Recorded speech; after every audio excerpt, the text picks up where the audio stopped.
오늘은 지난주에 가라지 비유에 이어서 겨자씨 비유를 살펴봅니다. 오늘 본문 31절, 32절은 이렇게 되어 있습니다. 또 비유를 들어 이르시되 천국은 마치 사람이 자기 밭에 갖다 심은 겨자씨 한 알 같으니 이는 모든 씨보다 작은 것이로되 자란 후에는 풀보다 커서 나무가 되매 공중의 새들이 와서 그 가지에 깃들이느니라. 아멘. 교회를 오래 다니신 분들은 이 겨자씨 비유에 대해서 한 번씩은 들어보셨을 것이라고 생각됩니다. 그런데 오늘 우리가 이 말씀을 통해 꼭 알아야 될 것이 하나 있습니다. 그것은 이 겨자씨 비유를 가르치는 목적이 무엇인가? 예수님께서 왜 이 겨자씨 비유를 말씀하시는가? 이걸 알아야 되지요. 자, 여기서 왜 예수님이 겨자씨 비유를 가르치십니까? 네. 여기도 이렇게 시작되죠. 천국은 이라고 시작되지 않습니까? 곧 천국, 하나님의 나라를 가르치시기 위해서 겨자씨 비유를 하고 계신다는 것입니다. 우리가 지난주에 살펴본 가라지 비유에서도 목적이 무엇이었습니까? 예수님이 가라지 비유를 가르치신 목적은 천국을 가르치시기 위함이었지요. 오늘 똑같습니다. 겨자씨 비유도 천국, 곧 하나님의 나라를 가르치기 위한 것이지요. 그럼 여러분, 지난주에 이어서 오늘 본문에서도 가르치는 하나님의 나라가 도대체 무엇인가? 하나님 나라는 어떤 모습인가? 라는 거 우리가 배워야 되는데, 먼저 첫 번째로 하나님 나라가 어떤 나라입니까? 우리가 먼저 생각해 봅시다. 영적인 나라라는 거예요. 자, 31절을 다시 보시면은 같이 한번 이 말씀 같이 읽겠습니다. 시작. 또 비유를 들어 이르시되 천국은 마치 사람이 자기 밭에 갖다 심은 겨자씨 한 알 같으니. 아멘. 자, 잠깐만 지난주 가라지 비유를 생각해 봅시다. 지난주 가라지 비유에서도 씨 뿌리는 자가 나왔었지요. 그리고 밭이 나왔었습니다. 여기도 똑같습니다. 여기도 씨를 뿌리는 사람이 나오고 밭이 나오고 있습니다. 그럼 여러분, 여기 씨를 뿌리는 자는 누구겠습니까? 예수 그리스도이시죠. 지난주에도 인자가 씨를 뿌린다고 했지 않습니까? 예수님이 씨를 뿌려요. 밭은 어디입니까? 그러면 이 세상이겠지요. 예수님께서 이 땅에 오셔서 복음의 씨앗을 뿌리십니다. 이 세상에. 그리고 그 복음의 씨를 통하여서 예수 그리스도를 구주로 믿는 믿음의 자녀들, 지난주로 말하면 천국의 아들들, 하나님의 자녀들이 세워지게 되는 것이지요. 바로 이들이 누구입니까? 하나님의 나라입니다. 하나님의 나라는 절대로 어떤 영역이나 어떤 땅에 있는 어떤 지역이 아니라고 했어요. 하나님의 통치가 하나님의 나라라고 했지요. 예수 그리스도를 구주로 믿는 사람은 모두 마음에 누구를 왕으로 모십니까? 예수님을 왕으로 모시잖아요. 그러니 예수님을 믿는 사람이 곧 뭐가 되는 거예요? 하나님의 나라라는 것입니다. 그러므로 하나님의 나라는 눈에 보이는 세상 나라와는 구별돼요. 하나님의 나라는 철저하게 영적인 나라이고, 하나님의 나라는 영적으로 하나님의 자녀가 된 모든 그리스도인들을 지칭하는 것이라고 분명하게 알 수 있는 것이지요. 그래서 여러분, 예수님은 이렇게 말씀하시는 것을 볼 수 있어요. 다른 곳에서 누가복음 17장 한번 보시겠습니다. 20절 21절을 같이 읽습니다. 시작. 바리새인들이 하나님의 나라가 어느 때에 임하니까 묻거늘 예수께서 대답하여 이르시되 하나님의 나라는 볼 수 있게 임하는 것이 아니요 또 여기 있다 저기 있다고도 못하리니 하나님의 나라는 너희 안에 있느니라. 아멘. 바리새인들이 생각하는 하나님의 나라는 무엇입니까? 지난주에도 말씀드렸지만 이스라엘 백성들은 로마의 식민지에서 독립되고 다윗과 같은 왕이 세운 그런 실질적인 나라가 회복되는 것을 하나님의 나라라고 생각했어요. 그래서 이들이 예수님에게 묻는 거예요. 하나님의 나라가 어느 때에 이 땅에 이루어집니까? 그랬더니 예수님 분명히 얘기하죠. 하나님의 나라는 볼 수 있게 임하는 것이 아니다. 여기저기 이 땅에 어떤 영역에 하나님의 나라가 이루어지는 것이 아니고 하나님 나라는 어디 있다고요? 너희 안에 있느니라. 예수 그리스도를 모시는 모든 그리스도인들 안에 있다는 거예요. 이 말로 말하면은 그 당시 바리새인 무리 가운데 누가 지금 계십니까? 여기에 예수님이 계시잖아요. 바로 이 얘기를 하는 거예요. 내가 곧 하나님의 나라다. 예수님이 하나님의 통치를 가지고 이 땅에 오셨잖아요. 지금 너희들 무리 속에 내가 있는 것이 곧 하나님의 나라가 임한 것이다. 이렇게 가르치는 거지요. 그리고 그 예수님을 구주로 모신, 왕으로 모신 모든 그리스도인들은 하나님의 나라가 되는 거예요. 그래서 요한복음 18장 36절은 내 나라는 이 세상에 속한 것이 아니다 라고 분명하게 선언하고 있는 것이지요. 자, 이제 정리하면 그렇습니다. 하나님의 나라는 이 땅에 오신 예수 그리스도께서 뿌린 복음의 씨앗으로 말미암아 예수를 구주로 영접하고 예수님을 왕으로 주인으로 모시고 사는 모든 성도들, 모든 그리스도인들이 곧 하나님의 나라인 것입니다. 그리고 이걸 조금 더 확장시켜 보면은 예수를 주로 모신 사람들이 머무는 곳, 가는 곳이 곧 하나님의 나라가 되는 거예요. 여러분들이 여러분의 가정에 가면은 여러분의 가정이 여러분을 통하여서 하나님의 통치가 임하는 곳이 되지 않겠습니까? 그래서 여러분의 가정이 하나님의 나라가 되지요. 여러분의 일터에도 마찬가지입니다. 예수 믿는 사람 하나가 그곳에서 일하고 있을 때 그곳에 그 예수 믿는 성도를 통하여 하나님의 통치가 임하잖아요. 그러므로 그가 곧 그곳이 하나님의 나라로 세워지는 역사가 나타나게 되는 것이지요.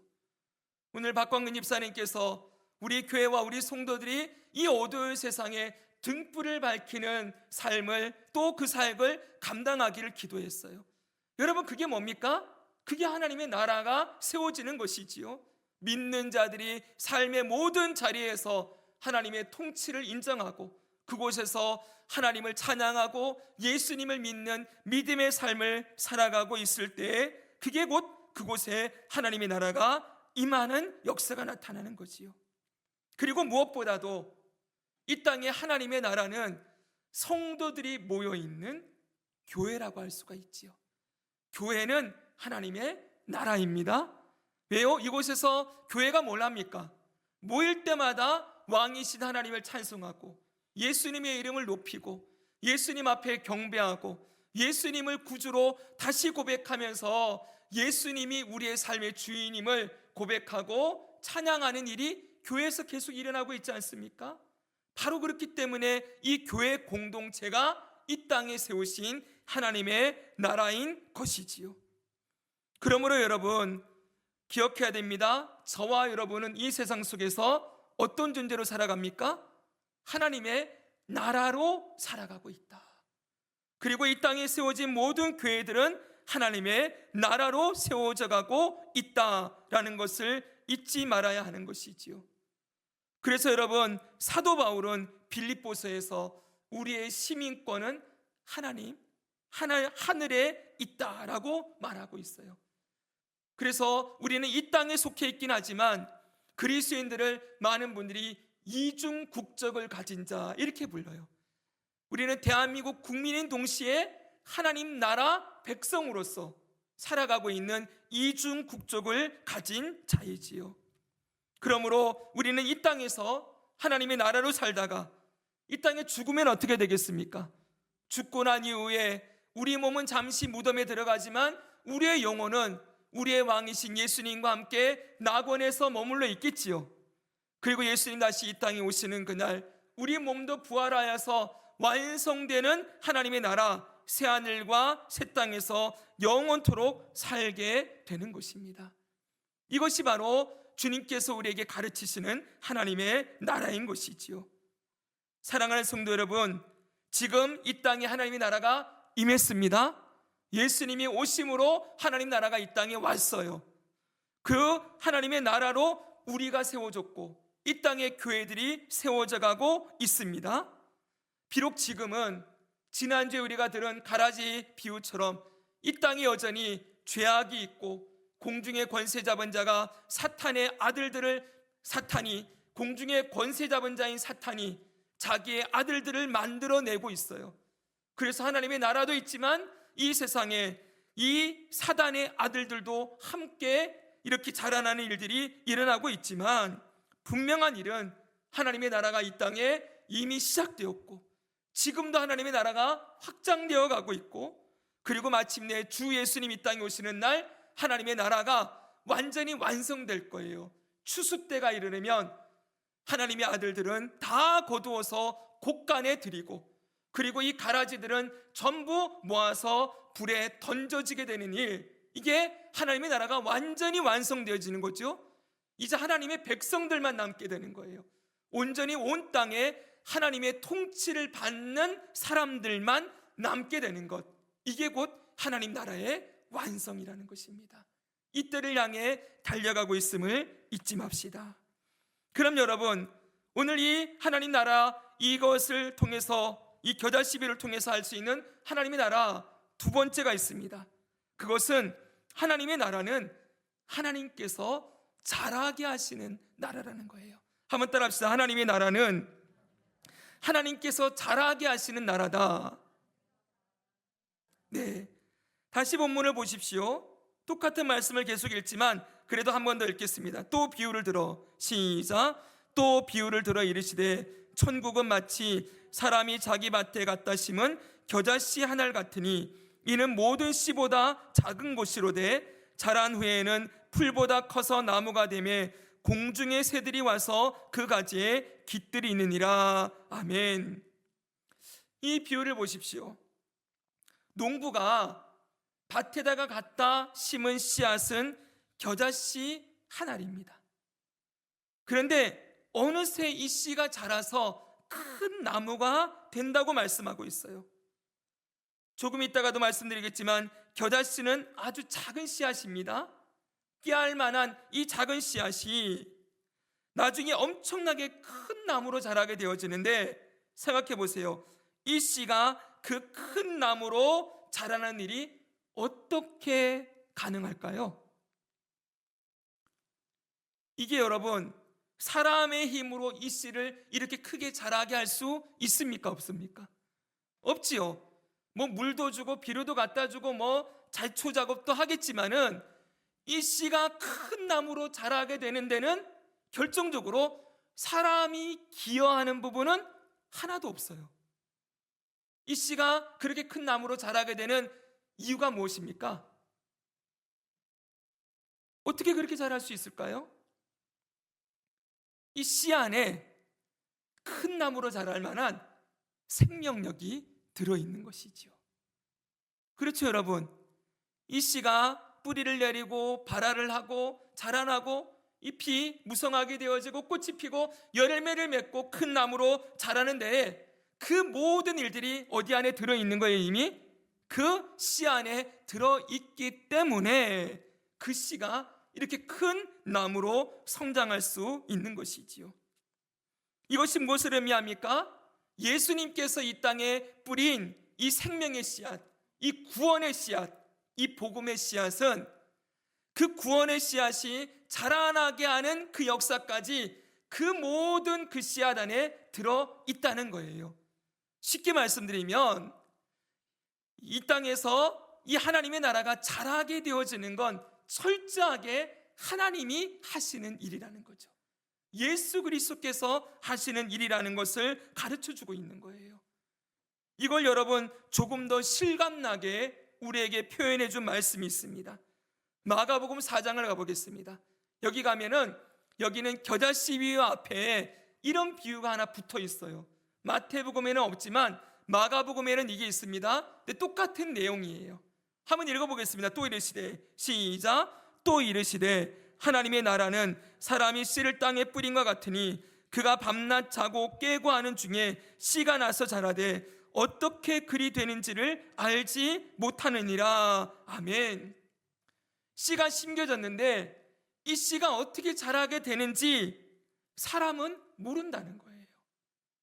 이건 사람의 자기의 힘과 노력으로는 자라게 할 수 없다는 말이지요. 결국 이 씨를 뿌리시고 이 씨를 이 땅에 심은 그분이 그 씨앗 안에 그 씨가 자라날 수 있는 생명과 그 역사를 그 안에 집어 놓아 놓았기 때문에 이 씨가 자라날 수 있다는 거예요. 사랑하는 여러분, 이것이 무엇을 말씀하고 있는 것입니까? 오늘 저와 여러분 안에 예수께서 구원의 씨앗을 심어주셨어요. 그렇죠, 여러분? 거듭나게 하시는 생명의 씨앗을 예수 그리스도가 우리에게 주신 영생이 우리 안에 심겨졌어요. 그런데 여러분, 영생이 자라나게 되는 일이 반드시 있겠지요. 근데 그게 우리의 노력과 힘으로 자라나게 하는 일이 가능하지 않다는 거예요. 이걸 어떻게 표현할 수가 있습니까? 우리 예수 그리스도를 믿는 자는 우리 구원의 사정 다 배웠지 않습니까? 성화의 과정이 반드시 일어난다라고 우리 배웠지요. 근데 성화가 우리가 거룩하게 변화되어지고 예수님을 닮는 믿음의 사람으로 성장하는 일이 우리의 힘과 노력으로 가능합니까? 그렇지 않지요. 우리의 힘과 노력이 필요 없다는 건 아니지만 그게 자라나게 되는 일은 결국 누가 하는 일인 거예요? 우리 안에 보내주신 성령님의 역사하심으로만 우리가 자라나는 일이 일어나게 되는 것이지요. 여러분 동의하십니까? 아멘입니다. 여러분, 우리에게는 우리 자신을 스스로 변화시켜서 우리 스스로 하나님의 나라로 자라나고 성장하는 일을 우리 힘과 노력으로 할 수 없는 존재라는 거예요. 그런데 우리는 못하지만 우리 안에 예수님이 심어준 그 생명의 씨앗, 그 복음의 씨앗이 우리 안에서 자라나게 되어지고 열매를 맺어가는 일까지 누가 하신다는 거예요? 바로 하나님께서 우리의 모든 성장의 과정을 인도해 주신다라고 약속하고 계시는 것입니다. 여러분, 이것에 대한 정확한 예가 있지 않습니까? 보십시오, 여러분. 예수님의 제자들을 보십시오. 예수님을 3년 동안 따라다녔습니다. 그러나 십자가 앞에서 다 도망했지요. 근데 예수님께서 그들을 다시 다 부르시고 난 이후에 분명하게 말씀하십니다. 오직 성령이 너희에게 임하시면 너희가 권능을 받고 예루살렘과 유대와 사마리아 땅끝까지 이르러 내 증인이 되리라. 분명하게 말씀했어요. 여러분, 예수님의 제자들이 예수님의 증인으로 자라나는 일이 어떻게 이루어집니까? 성령님의 임하심으로 일어나게 된다고 말씀하지요. 이들이 그 안에서 성령의 인도하심 아래서 예수님이 불어넣어 주신 그 생명의 씨앗이 자라나게 되어지고 마침내 이들이 이 땅에 하나님의 나라를 세워가는 일꾼으로 성장하게 되는 일이 일어났습니다. 사랑하는 여러분, 우리도 똑같습니다. 우리 이럴 때 있지 않습니까? 왜 내 신앙은 이렇게 더디 자라나? 나는 언제쯤 잘 자라나서 주를 위해 뭔가를 할 수 있을까? 많은 사람들이 그래서 내 신앙을 내가 어떻게든 자라나게 해보려고 막 애를 씁니다. 근데 그 애를 쓴다는 것이 잘못됐다는 이야기가 아니에요. 근데 많은 경우에 내가 이만큼 애를 쓰고 교회 생활을 오래 되어지고 신앙이 연수가 깊어지고 뭔가 직분을 감당하고 있으면 우리의 믿음이 자라날 거라고 생각하지만 여러분, 그거는 착각일 수 있어요. 그걸 나의 힘과 노력으로만 하려고 할 때 반드시 뭐가 나오게 됩니까? 부작용이 나타나게 돼 있어요. 주님이 자라게 하시지 않고 내가 내 힘으로만 자라나려고 할 때에는 뭐가 생기게 됩니까? 나중에 반드시 자기 의라는 잘못된 열매가 나오게 되지요. 내가 이만큼 했으니까 나는 이만큼 이런 사람 정도는 돼 있어 라고 하면서 남들과 자기를 비교해서 우월감을 느끼든지, 아니면 내가 저 사람보다 한참 못한 것 같고 모자란 것 같고 이러면서 맨날 열등감과 죄책감이 입사이든지 둘 중 하나가 될 수밖에 없어요. 그러나 여러분, 분명히 기억하십시오. 자라게 하시는 분은 누구시라고요? 예수님이시라고요. 성령님이시라고요. 그러므로 여러분, 우리는 그 성령님을 의지하는 일을 열심히 하고 있으면 되는 거예요. 내가 내 힘으로 무언가를 하려는 게 아니라 성령님, 나를 계속해서 인도해 주십시오. 나를 의의 길로, 생명의 길로 인도해 주십시오. 말씀을 들을 때, 기도할 때에도 계속해서 성령님의 조명하심을 구하고 성령의 인도하심을 따라 예수님에게까지 자라나는 자가 되기를 소망하면서 전적으로 우리를 자라게 하시는 분이신 주님께 우리를 맡기며 나아가는 건, 이건 너무나 중요한 태도라고 할 수가 있어요. 이렇게 자라날 때 여러분 어떻습니까? 이렇게 자라날 때 부작용이 없어요. 내가 자라났을 때에도 내가 자랑하지 아니하고 주님이 나를 여기까지 인도하셨습니다. 나를 이렇게 성장시키신 분은 오직 주님이십니다. 저는 지금도 주님의 은혜로 이 모든 일들을 하고 있습니다. 나의 영광이 아닌 오직 주의 영광을 드러내는 자로 살아가게 되는 것이지요. 사랑하는 여러분, 우리의 노력과 힘이 필요 없다는 게 아닙니다. 근데 그 노력과 힘은 뭐예요? 더 주님을 의지하고 더 주님의 도우심을 구하는 것, 여러분 이것입니다. 그리고 우리가 지금 디모데서의 말씀을 읽고 있는데 내일 아침에 경건에 대한 말씀을 우리가 읽게 될 거예요. 디모데 전서 4장을 보면 경건에 대해서 연단을 받으라 라고 하는 말씀이 있어요. 말씀과 기도로 거룩하여지니라. 늘 주님 앞에 서는 것이지요. 늘 주님 앞에 설 때 우리를 계속 자라게 하시는 일들이 일어나게 될 거예요. 그러므로 우리가 노력해야 될 일은 무엇입니까? 늘 말씀과 기도로 주님 앞에 서는 거예요. 내일 새벽에 여러분 여기 말씀과 기도로 거룩하여짐이다 할 때 이 기도가 무엇인지를 분명하게 얘기해 주고 있는데, 이 기도는 하나님 앞에서 하나님과 이 회담을 하는 거예요. 말씀을 통하여서 하나님을 만나는 걸 기도라고 해놨어요. 특별히 디모데서에 나오는 이 기도는 디모데서만 나오는 기도라는 단어를 쓰고 있어요. 특별한 단어예요. 기도라는 단어가 말씀을 통해 하나님을 만나는 것, 이것이 거룩함의 기초다라고 얘기를 하고 있어요. 사랑하는 여러분, 우리를 자라게 하시는 분이 주님이시니 열심히 주님을 만나기 바랍니다. 주님과의 만남을 통해 우리는 계속 자라는 일들이 일어나게 되는 것이지요. 마찬가지입니다. 교회도 마찬가지예요. 교회가 어떻게 자라납니까, 여러분? 교회가 자라나는 건 주님께서 교회를 자라나게 하시기 때문에 교회가 자라날 수 있습니다.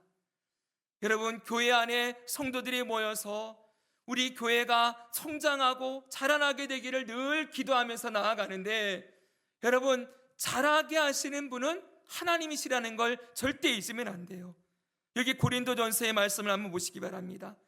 여기 사도 바울이 이런 얘기를 합니다. 나는 심었고 같이 읽습니다. 시작. 나는 심었고 아볼로는 물을 주었으되 오직 하나님께서 자라나게 하셨나니 그런즉 심는 이나 물 주는 이는 아무것도 아니로되 오직 자라게 하시는 이는 하나님 뿐이니라. 아멘. 사도 바울이 고린도 교회를 향하여서 쓴 편지에 나오는 내용이에요. 여러분, 자기의 역할이 뭐라고 합니까? 자기는 심었대요. 주님의 복음의 씨앗을 사명자가 되어 심었어요. 그리고 바울이 그 다음에 온 두 번째 목회자인 아볼로는 물을 주었대요. 열심히 그 영혼들을 돌아본 거지요. 근데 심고 물만 주었다고 자라는 게 아니라는 거예요. 자라게 하시는 분이 있다는 거예요. 그분이 하나님이시다. 사랑하는 여러분, 교회를 자라게 하시는 분은 누구이십니까? 하나님이십니다. 다시 말하면 여러분, 우리 각 사람이 정리하면 하나님의 나라로 세워지는 것도, 그리고 이 땅의 교회들이 하나님의 나라로 세워져 가는 것도 누가 하시는 일이라는 거예요? 전적으로 하나님의 주권과 하나님의 역사로 이루어지는 것이다 라는 것을 오늘 겨자 12유가 우리에게 알려주고 있는 것이지요. 여러분, 이렇게 생각하면 우리에게 소망이 생기지 않습니까? 나만 보고 있으면 나는 여전히 제자리 걸음 같고 언제쯤 자라나 그러는데, 여러분, 아닙니다. 여러분들을 지금도 하나님이 양육하고 길러가고 있음을 믿으십시오. 계속 세워가고 있어요, 하나님 나라로.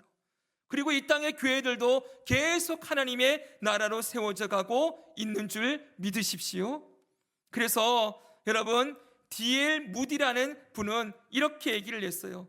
모든 일이 하나님의 손에 달려있는 것처럼 열심히 기도하고 모든 일이 나에게 달려있는 것처럼 열심히 일하라. 철저하게 하나님이 하실 일들을 바라보면서 오늘 내 있는 자리에서 최선을 다해 주님을 찾고 구하고 있는 자리에서 주님의 나라로 살아가라고 말씀하고 있는 것입니다. 자, 마지막으로 오늘 이 겨자 12회를 통해서 보게 되는 하나님의 나라는 점진적으로 확장되는 나라라는 거예요. 따라합시다. 점진적으로 확장되는 나라다. 아멘. 여러분, 오늘 본문에서 하나님의 나라를 겨자씨에도 비유하지만 누룩에도 비유하고 있어요. 33절을 한번 볼까요? 또 비유로, 같이 한번 읽습니다. 시작. 또 비유로 말씀하시되 천국은 마치 여자가 가루 서말 속에 갖다 넣어 전부 부풀게 한 누룩과 같으니라. 아멘. 앞에서 본 대로 겨자씨는 어떻습니까? 이 겨자씨가 너무나 작은 씨앗이지만 다 자라나면 2m, 3m까지 자란대요. 여러분, 여기 나오는 누룩은 어떻습니까? 누룩은 처음에 아주 적은 양을 갖다 넣었는데 나중에는 그 반죽 전체를 부풀게 한다고 말씀하고 있어요. 둘 다 공통적으로 말하는 게 뭡니까? 겨자씨나 누룩이나 아주 미약하고 작아 보이는 것이라는 거예요. 보십시오. 예수님께서 이 땅에 오셔서 세운 제자는 몇 명입니까? 12명입니다. 근데 이 12명이 예수님이 승천하시고 난 다음에는 몇 명으로 불어나 있습니까? 오순절 마가의 다락방에 120명이 모입니다. 그렇지요. 그리고 그들이 성령의 충만함을 받아서 나가서 복음을 전하니까 그날 하루 동안에 예루살렘에서 3,000명이 회개하고 돌아왔다고 했습니다. 그렇지요. 그리고 그 뒤에 사도행전을 기록을 보면은 주께서 믿는 자가 날이 갈수록 더하게 하셨다, 이렇게 되어 있어요. 하나님의 나라가 처음에는 12명으로 시작하는 것 같은데 이제는 막 기하급수적으로 계속 늘어나게 되는 일들이 일어나게 되어지지요. 그리고 여러분, 그 예루살렘 교회가 나중에 흩어져서 사마리아 교회도 되고 저 뒤에 안디옥 교회도 세워지고 그리고 사도 바울을 통하여 열방 가운데 하나님의 나라가 세워지는 일이 일어나지 않았습니까? 그리고 마침내 이 하나님의 나라가 저 2000년 전에 예루살렘 땅에서 시작되어진 하나님의 나라가 지금은 온 세계를 뒤덮고 있어요. 보십시오, 여러분. 바로 이렇게 하나님의 나라가 확장되어지고 계속해서 늘어나게 되어지는 일이 지금도 있게 된다는 것입니다. 보십시오, 여러분. 예수님이 말씀하신 것처럼 겨자씨 하나가 심겨졌는데 이게 자라나서 큰 나무가 되고 각종 새들이 그 나무에 깃들게 된다라고 말하고 있어요. 이것처럼 예수님이 뿌린 복음의 씨앗이 지금 모든 나라, 모든 민족, 모든 백성들 가운데 예수님의 그 구원의 그늘 아래 수많은 영혼들이 모여서 지금 예배하고 찬양하고 그렇게 하나님의 나라가 세워져 가고 있지 않습니까? 사랑하는 여러분, 바로 이것이 하나님의 나라라는 거예요. 오늘 겨자씨 비유, 이 누룩 비유가 보여주는 중요한 핵심은 하나님의 나라는 절대로 무너지지 않는다. 하나님의 나라는 주님이 이 땅에 오시는 그날까지 계속해서 확장될 것이고 계속해서 더 뻗어나가게 될 것이고 하나님의 나라가 완전히 예수님 오시기 전까지 이 땅에 완성되어지는 일들이 일어나게 될 것이라고 말씀하고 있는 것이지요. 그래서 여러분, 잊지 말아야 될 것은 오늘날 많은 사람들이 교회의 위기를 이야기합니다. 교회는 날이 갈수록 점점 더 어려워지고 그리고 교회는 세상의 핍박과 고난을 통하여서 하나님의 나라, 이 교회가 점점 더 약해지게 될 것이고 믿는 사람들이 주님을 떠나가게 될 것이라고 얘기를 합니다. 맞습니다, 여러분. 반드시 그런 일이 있어요. 데살로니가 전서의 말씀 우리 월요일, 화요일 읽었지요? 예수님이 오시기 전에 전 세계적으로 배교하는 일이 있다고 했어요. 배교하는 일, 예수님을 버리는 일이 있을 거라 그랬어요.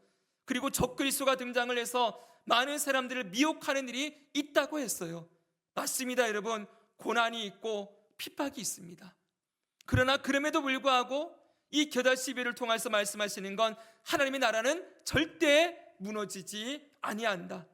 주 예수님 오시는 그날까지 이 복음의 역사는 땅끝까지 모든 민족, 모든 나라에게 계속해서 증거되어지게 될 것이고, 그 고난과 핍박 속에서도 하나님의 나라는 계속 확장되어 갈 것이라는 것을 우리에게 말씀해 주고 있는 것입니다.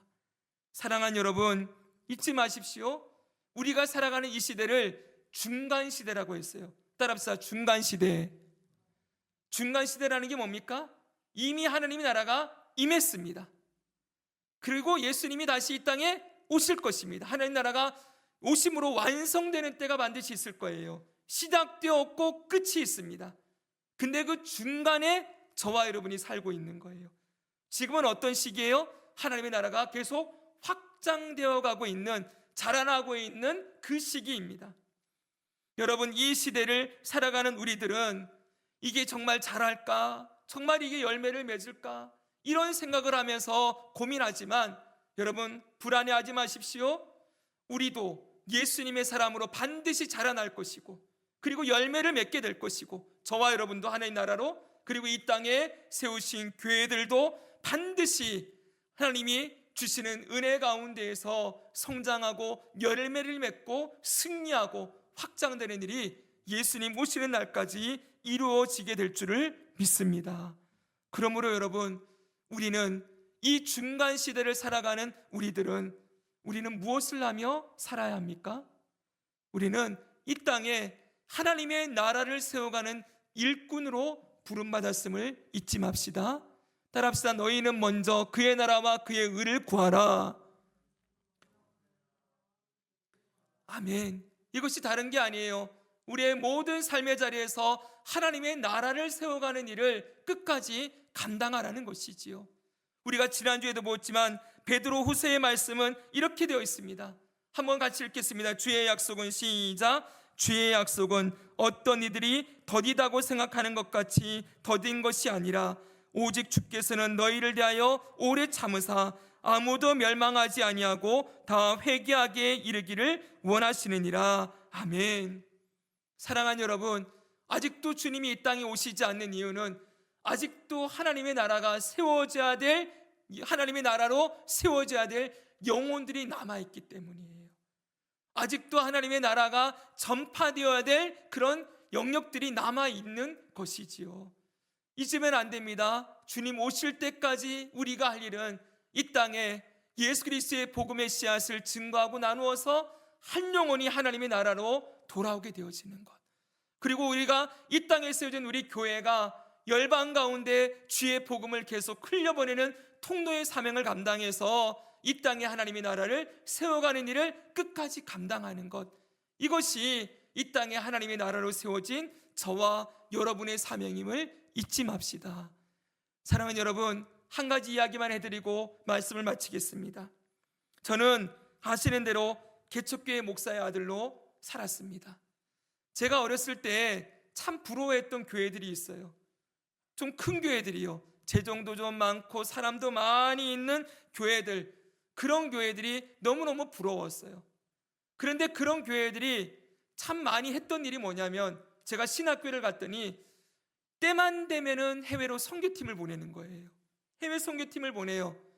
그래서 제 마음에 그런 생각이 들었어요. 야, 저렇게 해외에다가 뿌릴 저 수많은 것들을 이 땅에 어렵고 열악한 개척교회나 이런 교회들을 도와주면 얼마나 좋겠나, 이런 생각을 정말 많이 했어요. 그러면서 괜히 좀 억울하고 서운한 마음도 마음속에 많이 들었었어요.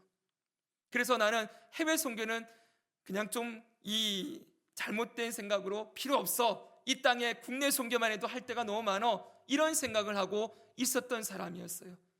그런데 제 눈이 열려진 때가 있었습니다. 보니까, 기록을 보니까 딱 20년 전이에요. 2006년도. 올해가 2025년이잖아요. 20년 전에 6월에 제가 서울에 있던 교회에서, 3월입니다. 난생 처음 선교를 갔습니다. 중국 땅으로 청년부 팀을 이끌고 선교를 가는데, 그때 저는 첫 해외여행이고 그때 태어나서 처음으로 비행기도 타봤어요. 첫 해외여행이 선교여행으로 그곳을 갔는데, 그때 가서 만나게 된 사람들이 중국의 난닝시에 있는 그 광서대학교, 난닝시에 있는 광서대학교에 있는 대학생들을 만나는 거예요. 그때 그 학교에서 선교를 했던 선교사님이 한국에서 선교팀이 문화교류팀으로 온다고 이렇게 얘기를 하고 학생들을 끌어모았는데 한 7, 8명이 나왔어요. 저희 선교팀과 그 친구들이 일주일 동안 같이 다니면서 교제하고 하면서 시간을 보내었는데, 그 선교의 가장 마지막 클라이막스는 이 선교 그 대상들 중에서 마음을 열고 우리에게 다가오는 친구들이 있지요. 몇 명이 있어요. 그 친구들과 함께 1박 2일 여행을 떠나는 거예요. 어디로 가냐면 그 친구들이 살았던 고향으로 우리 팀들을 데리고 가서 거기서 함께 그들과 교제하는 프로그램을 가지게 되었는데, 한 친구가 저희 팀을 데리고 자기 고향집을 찾아가는 거예요. 자, 그렇게 됐었습니다. 그게 관계가요. 가는데 여러분, 가는 길에 저 베트남 지역으로 국경이 있는 곳으로 쭉 내려갔는데, 가서 봤더니 정말 열악한 동네예요. 어떤 동네냐면은 마을에서 집을 져놨는데 그 마을 집 밑에 우리가 있어요. 돼지 우리가 있는 거예요. 거기서 돼지도 키우고 닭도 키워요. 그리고 그 위에다가 집을 져놓는 거예요. 그래서 이해가 안 가잖아요. 저 냄새 나는, 오물이 나는 그곳에 그 위에 집을 지어놓은 이유를 물었더니, 그 밑에서 동물들이 뿜는, 그리고 그 거름에서 나오는 열기 있지요. 그걸로 겨울을 날 수 있다는 거예요. 그러니까 얼마나 열악하면 그런 곳에 있겠습니까? 근데 제가 더 충격적이었던 건 그 지역에 사는 사람들이 사탕수수를 재배를 했는데, 차를 타고 가다 보니까 사탕수수를 메고 가는 남자들이 여럿 있어요. 근데 그 모습을 봤더니 보니까 거의 한 7, 80 정도는 되어버린 노인들이었어요. 근데 실제로 선교사님한테 저분들 나이가 어떻게 되냐 물었더니 기껏해야 40에서 50이라는 거예요. 그분들이 평생 사탕수수 밭에서 태어나서부터 평생 그곳에서 일만 하다가 그렇게 죽는데, 나이가 든 모습처럼 그렇게 해서 죽는데, 선교사님 하는 말씀이 이 사람들은 이 지역을 한 번도 벗어나 본 적이 없습니다. 그리고 예수 그리스도의 옛자도 들어본 일이 없는 사람들입니다. 그러더라고요. 여러분, 그때 제가 머리를 한 대 크게 얻어맞았어요. 저는 여러분, 그 많은 선교팀들이 해외에 나가서 곳곳에 복음을 전해서 이 땅 곳곳에 5대양 6대주에 다 복음이 전파된 걸로 생각했어요. 그런데 여러분, 그렇지 않았던 것이지요. 태어나서 그때까지 일평생 복음의 복을 한 번도 들어보지 못하고 그렇게 그 땅에서 태어나고 그 땅에서 죽는 수많은 영혼들이 있구나. 그때 이후로 제 눈이 열렸습니다.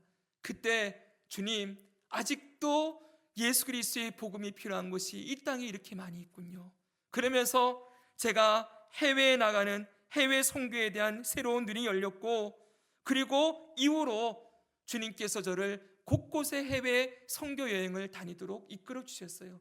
그때마다 느끼는 건 이 땅에 복음이 필요한 것이 너무나도 많구나 라는 걸 수없이 경험을 했어요. 저 인도 땅에 갔을 때도 그렇고 필리핀 땅에 갔을 때도 그렇습니다. 내년에 우리 교회가 태국 선교의 그 장을 열려고 이제 기도를 하며 준비합니다. 제가 여러분 그 태국 땅에 치앙마이에 있는 치앙마이 대학교를 갔어요.